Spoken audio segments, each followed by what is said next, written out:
राधे राधे दोस्तों, आपका मेरे चैनल में स्वागत है। आज हम कृष्ण जी से जुड़ी एक कथा के बारे में जानेंगे। तो आइए चलते हैं।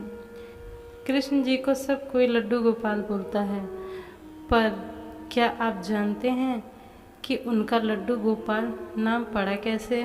मैं बताती हूँ आपको। आइए चलते हैं।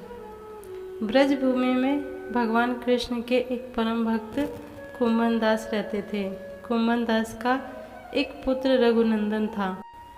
कुंभन दास हर वक्त कृष्ण की भक्ति में लीन रहते थे और पूरे नियम से भगवान की पूजा और सेवा किया करते थे। वे उन्हें छोड़कर कहीं नहीं जाते थे ताकि उनकी सेवा में कोई कमी न रह जाए। एक दिन वृंदावन से उनके लिए भागवत कथा करने का न्योता आया। पहले तो कुंभन दास जी ने मना कर दिया, लेकिन कुछ सोच विचार कर बाद में वे कथा में जाने के लिए तैयार हो गए।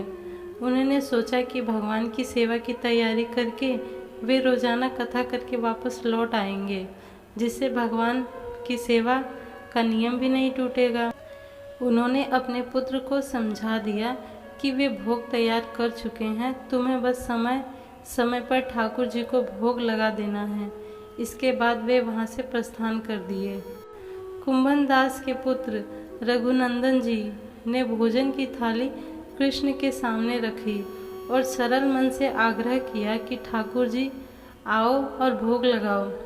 उसके बाल मन में यह छवि थी कि वे आकर अपने हाथों से भोजन करेंगे, जैसे हम सभी करते हैं। उसने बार बार आग्रह किया, लेकिन भोजन तो वैसे का वैसे ही रखा रहा।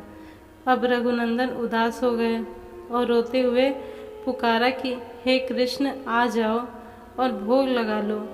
कहते हैं ना, जो सच्चे हृदय से भगवान को पुकारता है तो भगवान को आना ही पड़ता है।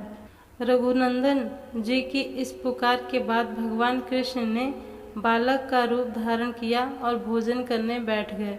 जब कुंभन दास ने घर आकर रघुनंदन से प्रसाद मांगा तो उसने कह दिया कि ठाकुर जी ने सारा भोजन खा लिया। कुंभन दास को लगा बच्चे को भूख लगी होगी, वही सारा भोजन खा गया होगा, लेकिन अब तो ये रोज की कहानी हो गई। अब कुंभन दास को शक होने लगा, तो उन्होंने एक दिन लड्डू बनाकर थाली में रखे और छुपकर देखने लगे कि रघुनंदन क्या करता है। रघुनंदन ने रोज की तरह ही भगवान कृष्ण को पुकारा तो वे बालक के रूप में प्रकट होकर आए और लड्डू खाने लगे।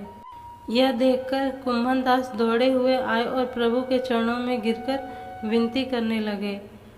उस समय कृष्ण के एक हाथ में तो लड्डू था और दूसरा लड्डू वो खाने ही वाले थे कि इतने में एकदम से मूर्ति बन गए।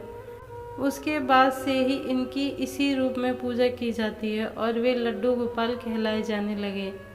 कितने दयालु हैं ना हमारे प्रभु।